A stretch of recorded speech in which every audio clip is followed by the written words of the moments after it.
12 tentang pengukuran sudut.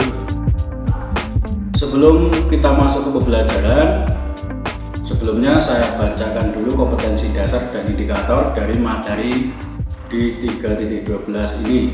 Untuk kompetensi dasar 3.12 yang pertama yaitu menjelaskan dan menentukan ukuran sudut dalam satuan baku dengan menggunakan busur derajat. Kemudian untuk kompetensi dasar 4.12 mengukur sudut bangun datar dalam satuan baku dengan menggunakan busur derajat.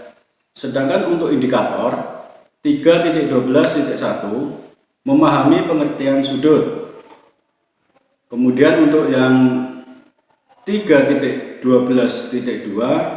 mengidentifikasi cara membandingkan besar sudut.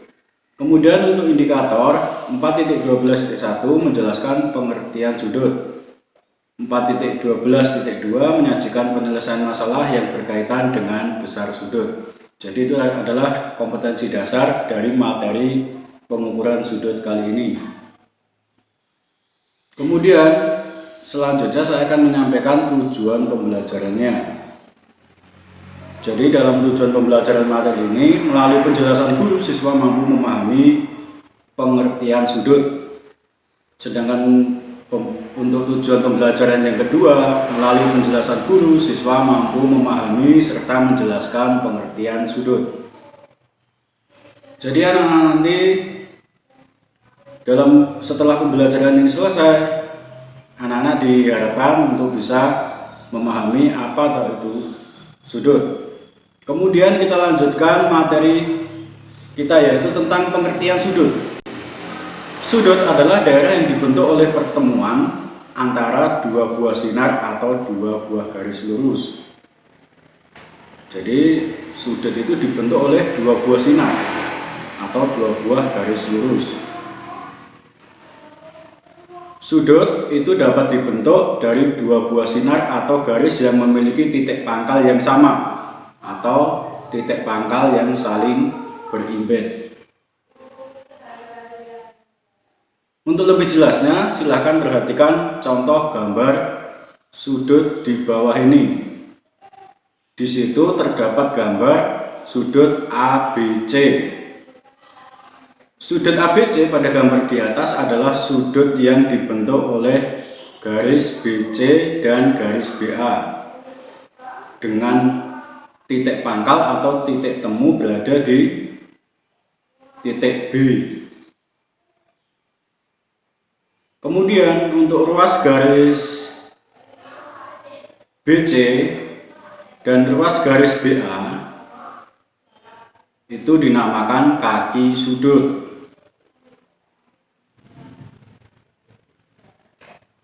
Titik pertemuan kaki-kaki sudut, titik pertemuan yaitu di titik B ini dinamakan titik sudut. Untuk daerah yang dibatasi kaki sudut itu dinamakan daerah ABC atau daerah sudut ABC. Sudut pada gambar di atas itu bisa diberi nama sudut ABC atau sudut CBA atau sudut B karena titik sudutnya berada di titik B. Kemudian kita lanjut ke macam-macam sudut. Berdasarkan ukuran atau besar sudutnya, sudut itu dibedakan menjadi 3. Yang pertama yaitu sudut lancip. Sudut lancip yaitu sudut yang besarnya kurang dari 90 derajat atau antara 0 sampai 90 derajat. Kemudian yang kedua itu ada sudut siku-siku. Sudut siku-siku yaitu sudut yang besarnya 90 derajat. Jadi untuk sudut siku-siku ini besarnya pas 90 derajat. Untuk sudut yang ketiga itu dinamakan sudut tumpul, yaitu sudut yang besarnya lebih dari 90 derajat atau antara 90 sampai 180 derajat. Untuk lebih jelasnya lagi, silahkan dilihat gambar sudut di bawah ini. Yang pertama, untuk gambar sudut yang pertama itu adalah sudut siku-siku. Sudut siku-siku yaitu besarnya 90 derajat. Jadi untuk sudut siku-siku walaupun dibalik itu besarnya sama 90 derajat pas, tidak boleh kurang dan tidak boleh lebih. Untuk sudut yang kedua itu namanya sudut lancip. Sudut lancip itu besarnya kurang dari 90 derajat. Jadi untuk sudut yang besarnya kurang dari 90 itu dinamakan sudut lancip. Gambarnya seperti pada gambar di bawah ini yang ada di tengah ini. Kemudian untuk sudut ketiga ini adalah sudut tumpul, di mana sudut tumpul itu besarnya lebih dari 90 derajat. Jadi untuk sudut tumpul itu besarnya tidak boleh kurang dari 90 derajat. Nah, selain ketiga sudut di atas, terdapat juga yang namanya sudut putar. Untuk sudut putar bisa dilihat pada gambar di bawah ini. Gambar tersebut merupakan gambar yang menunjukkan sudut putar. Untuk gambar yang pertama yaitu satu putaran penuh itu dari jam 12 sampai kembali lagi sampai jam 12 lagi, itu satu putaran penuh besarnya 360 derajat.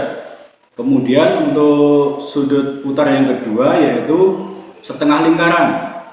Ini jarum jam menunjukkan angka 12 dan angka 6. Ini berputar setengah lingkaran. Untuk besar sudutnya yaitu 180 derajat.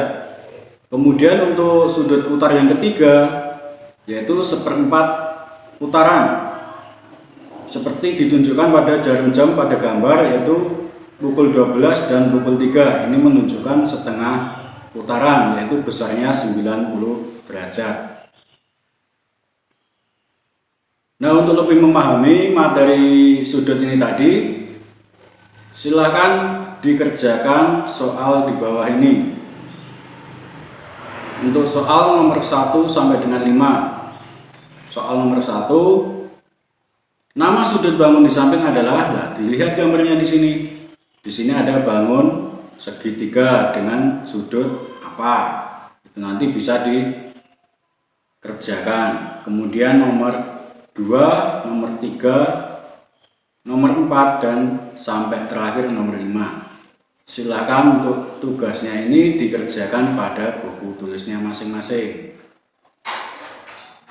Nah, anak-anak, tentu kalian sudah paham tentang materi pengukuran sudut setelah menyimak video tadi. Jangan lupa untuk tinggalkan like, subscribe, dan komen di bawah ini.